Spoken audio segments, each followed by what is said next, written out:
"Come on, you two, get up and out of that bed. Time's a-wasting." That was Robert Newton Hamilton, though most folks just called him Bob. Bob was a small, wiry man, quick on his feet, full of wit, and usually ready with a joke. But on this early June morning in 1917, he didn't have much time for teasing. There was work to do, wagons to load, families to gather, and a long road ahead.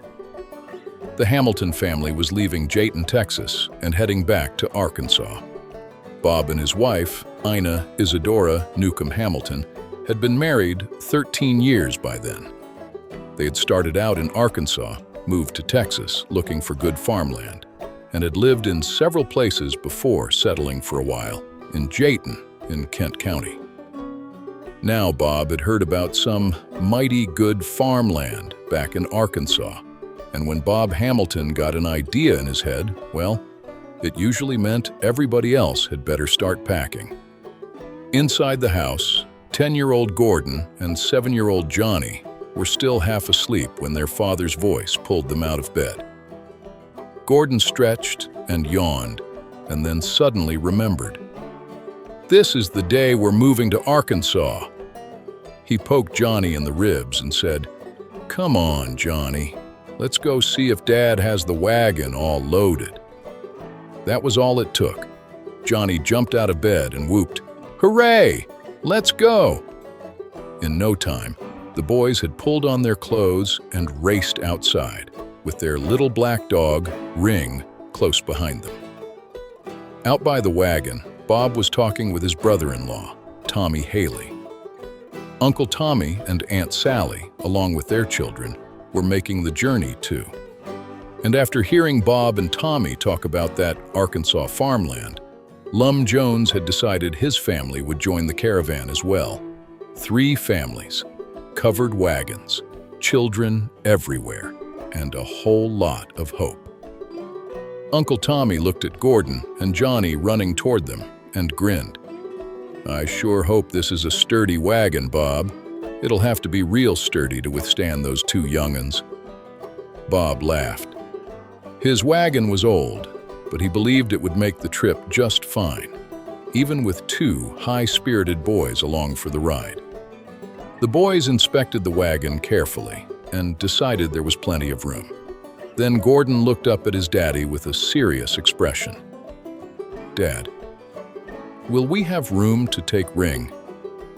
The little black dog sat at Gordon's feet, looking up as if he understood every word. Bob smiled. "Sure we will, Gordon. Ring is a member of the family, and we sure wouldn't want to leave him here. If we run short of room, we'll just leave you and Johnie." Gordon grinned. He knew his daddy was teasing. Ring had been raised from a pup, and the boys loved him dearly. They had named him Ring because of the circle of white hair around his neck. Gordon bent down and gave him a pat on the head. Soon, the wagons were ready. The women and smaller children climbed inside with the belongings. The men took hold of the teams.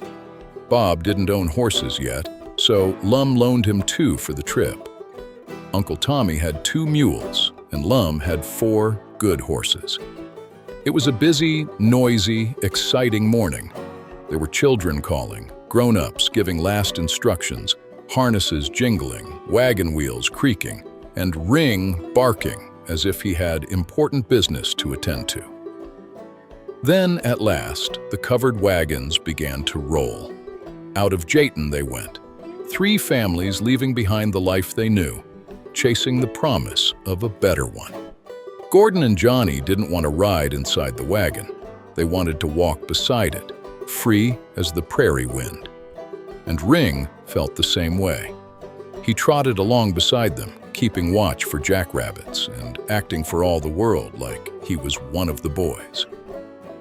As Jayton slowly faded behind them, the Hamiltons looked toward Arkansas with hope in their hearts. For Bob, it was the promise of mighty good farmland. For Ina, it was the hope of a permanent home. And for Gordon, Johnie, and Ring, it was the beginning of one grand adventure.